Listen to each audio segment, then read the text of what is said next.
What's going on, YouTube? Welcome back to Hazy Vapors. So the original Uwell Crown, the version 1, I called it the king of sub-ohm tanks. It was my favorite for the longest time. I was super excited when they announced the Crown 2.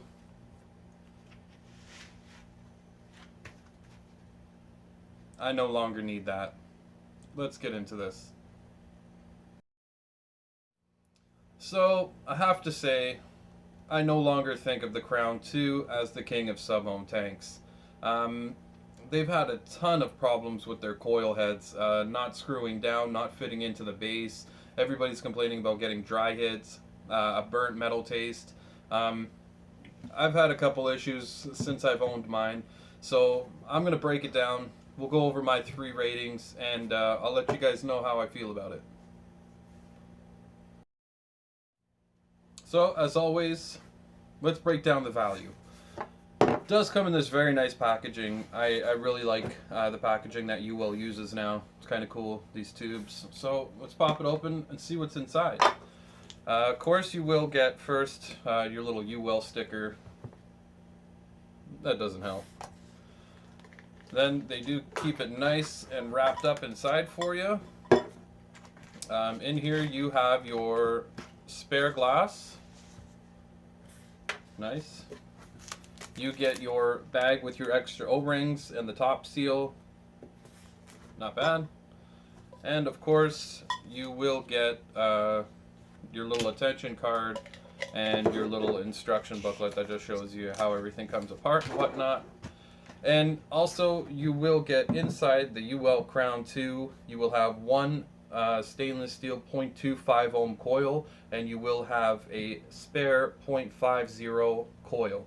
So that's everything you get for $39.99.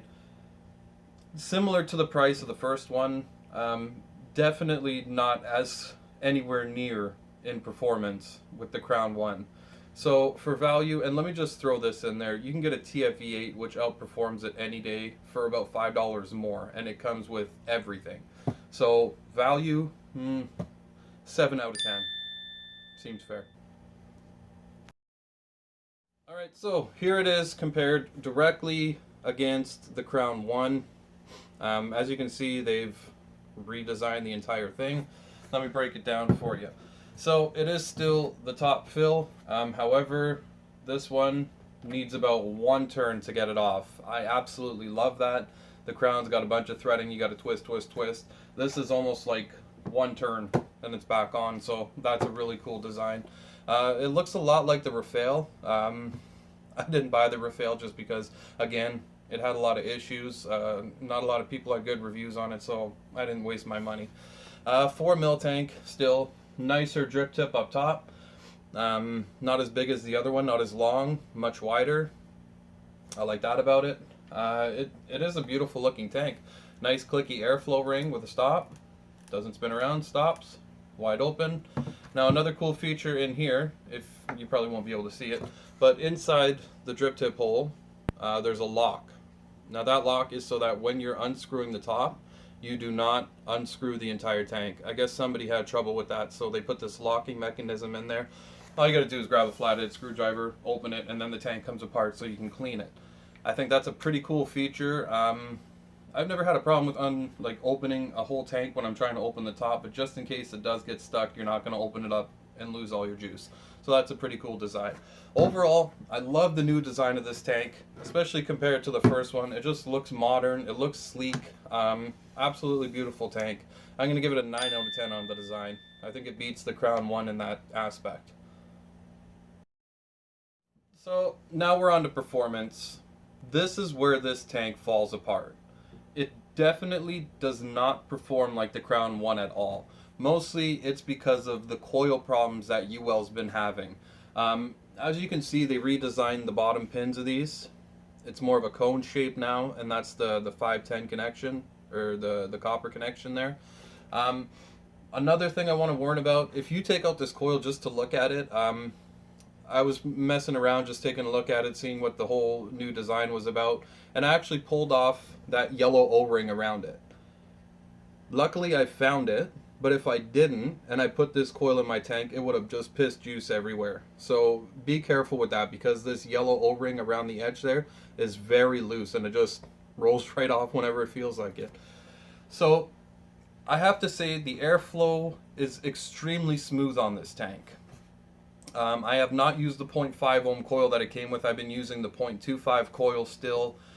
Now, when I first got this thing, I got maybe half a tank of juice through it, and then it was nothing but dry hits. I was ready to throw it in the garbage because I was, frustrated. I just spent $45 on it, and it was just not a good vape at all. Nothing but dry hits. It was not wicking. I had to keep taking the coil out, wiping it off, putting it back in, and finally one day when I was at work, I was like, you know what? I popped the coil out, and in the juice flow holes, I actually poked holes into the cotton, and that helped a lot. It hasn't had any dry hitting problems since then, but who wants to do that? We shouldn't have to pull out a coil and, modify it or poke holes into it. It should just work the way it's meant to work. So I was not happy about that.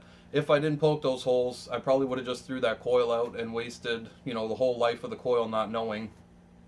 So I've been very disappointed with the performance in this. I'll show you guys quickly. Flavor, it does not compete with the Crown 1. I don't know, those coils were just awesome compared to these ones where they maybe tried too much and got ahead of themselves, but I'll show you how it performs. I got it right now at 59 watts. It's reading at 0.27. Let's give it a couple hits.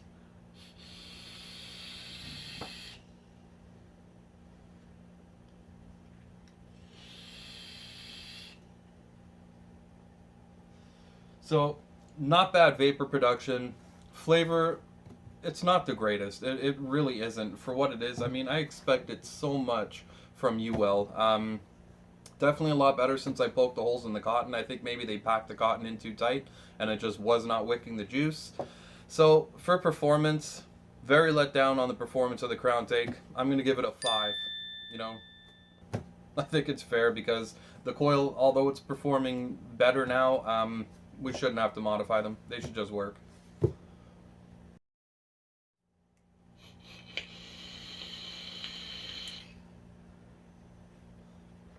Crown 1. Awesome sub-ohm tank. On my channel, it got a 26 out of 30.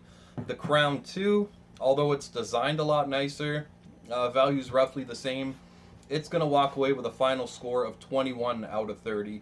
It just loses on performance. I mean, I was totally stoked when I heard about the Crown 2 because the Crown 1 was my favorite sub-ohm tank. It might still be. But the Crown 2 just, it didn't compete with it. It still doesn't. So 21 out of 30 I think is a fair score for what it is and what it does.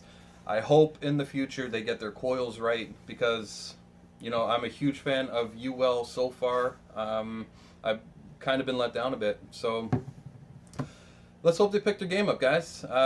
21 out of 30 for the Crown 2. If you want to buy one, go ahead. Everybody's kind of been giving it bad reviews. I don't think it's that bad. I haven't had any problems since I modified the coil, like I said. So I've been meh with it. Just meh. So that's my Crown 2 review. Make sure you guys hit the subscribe button, hit the thumbs up button, so maybe this can stop other people from making a mistake. And come back next time, and I'll see you then. Thanks, everybody.